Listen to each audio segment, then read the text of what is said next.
नमस्ते बच्चों। आज आपको क्रिया यानी वर्ब पाठ के विषय में जानकारी दी जाएगी।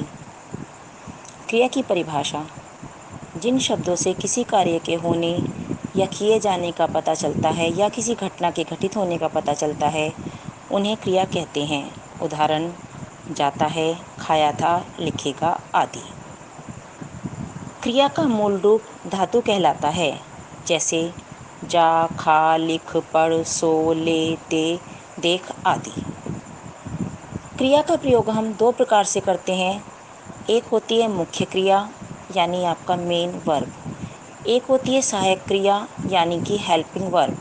मुख्य क्रिया खाना पीना, इस तरह का, चलो, जाएगा, आएगा, गए आदि।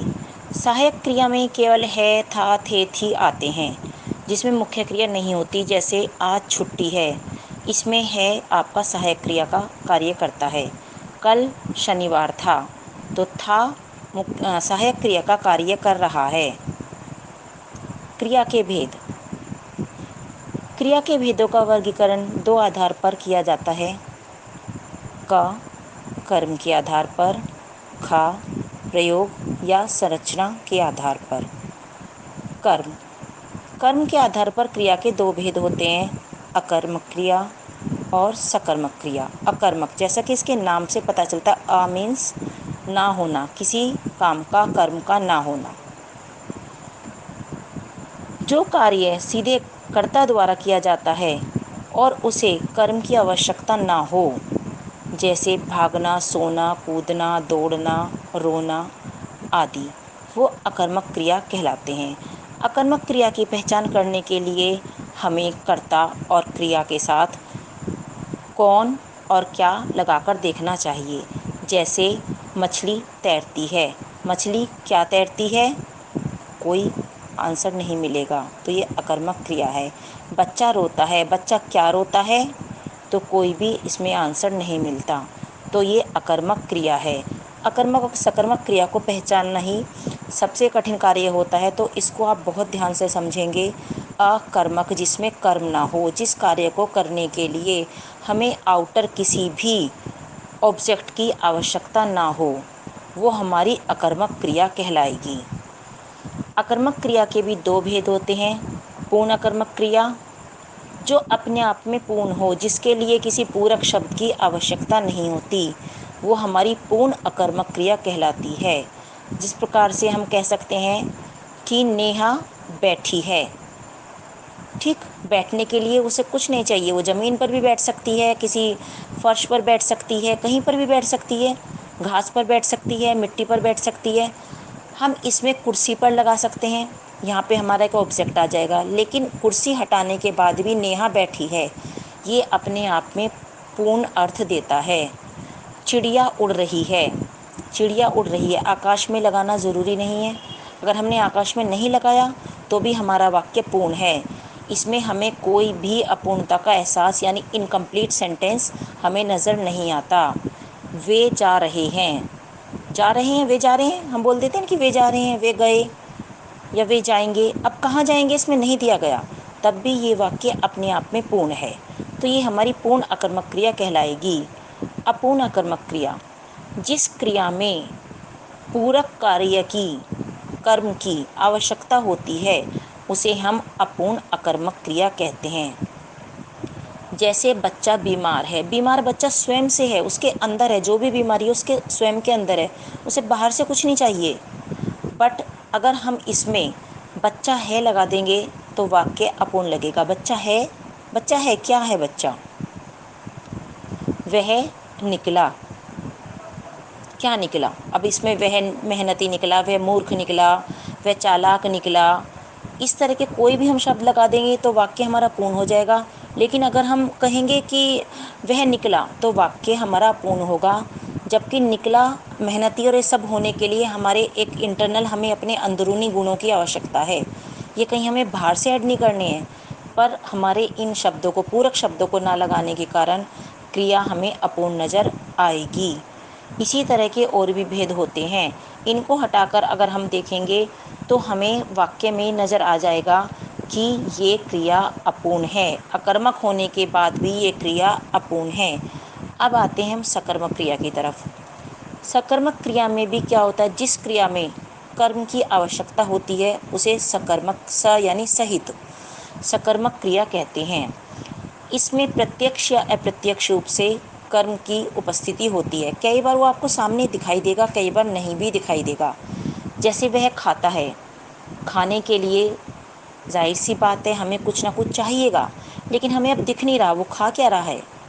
हम कुछ एक आइडिया लगा सकते हैं, वह आम खाता है, रोटी खाता है, वह सेब खाता है, अमरूद खाता है, कुछ भी हम यहाँ पर बोल सकते हैं। यहाँ पे आपको सामने पता नहीं चल रहा है, तो इसमें प्रत्यक्ष या अप्रत्यक्ष रूप से कर्म होता है और नहीं भी होता है।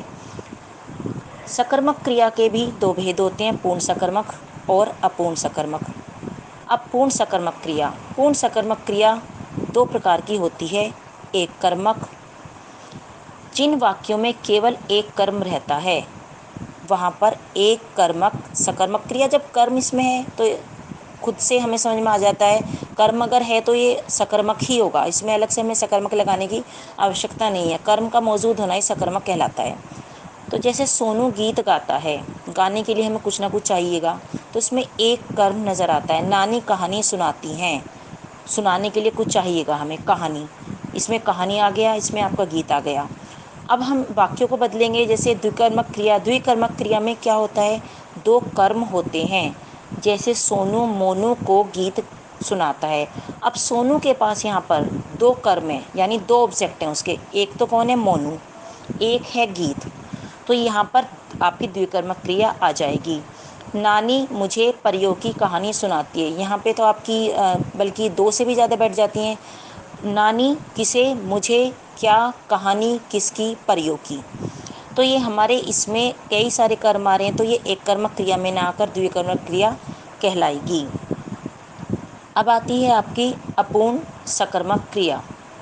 जिन वाक्यों में कर्म के रहते हुए भी अर्थ स्पष्ट करने के लिए पूरक कर्म की आवश्यकता होती है, जैसे कि अभी आपको बताया गया था अपूर्ण अकर्मक में, इसमें पूरक कर्म चाहिए होता है इसमें भी, तो वो आपकी अपूर्ण सकर्मक क्रिया कहलाएगी।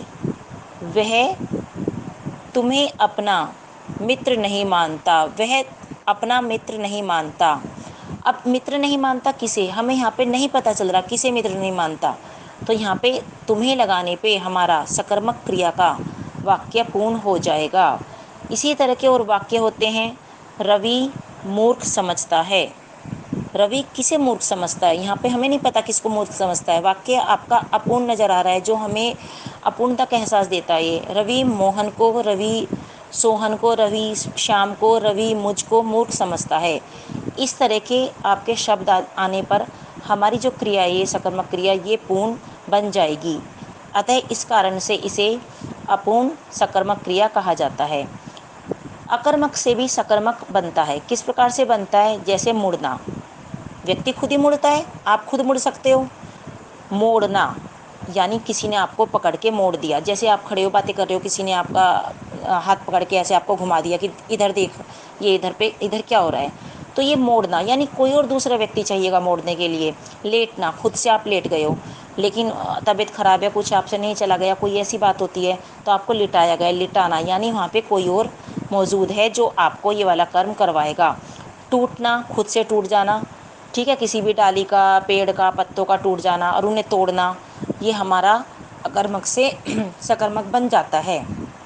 इन सभी शब्दों में कर्म स्वयं न करके किसी अन्य के द्वारा करवाने से वो आपका अकर्मक, इस तरह से सकर्मक जो आपका ये होता है पूर्णता को प्राप्त करता है और अकर्मक सकर्मक बन जाता है।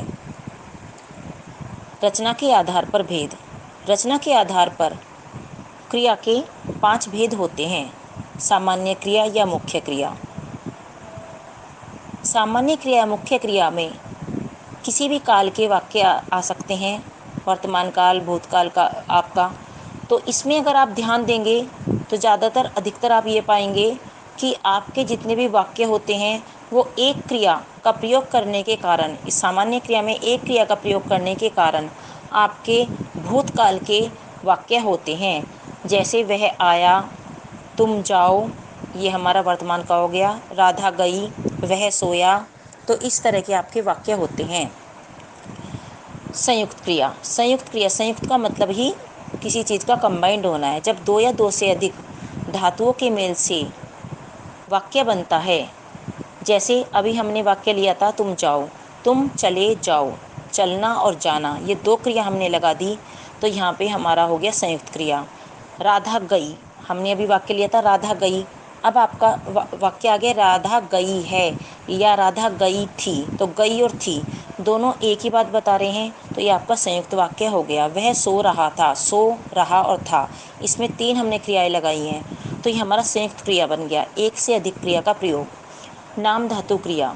जब हम मूल धातु से अलग शब्दों जैसे संज्ञा, सर्वनाम, विशेषण, अव्यय के साथ प्रत्यय लगाकर हम एक नए शब्द का निर्माण करते हैं, तो वो नाम धातु क्रिया कहलाती है। जैसे संज्ञा शब्द से बनता है, शर्म शब्द लिया हमने संज्ञा का, उससे बन गया आपका शर्माना।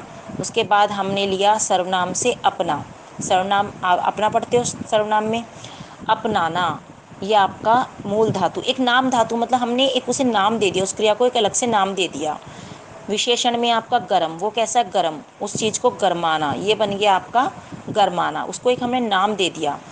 इसी तरह से अव्यय शब्द होते हैं। अव्यय में आपके अनुकरणात्मक आते हैं। अनुकरण का मतलब किसी बात का रिपीट होना, जैसे खटखट से खटखटाना, टिमटिम से टिमटमाना आदि इसी तरह के शब्द।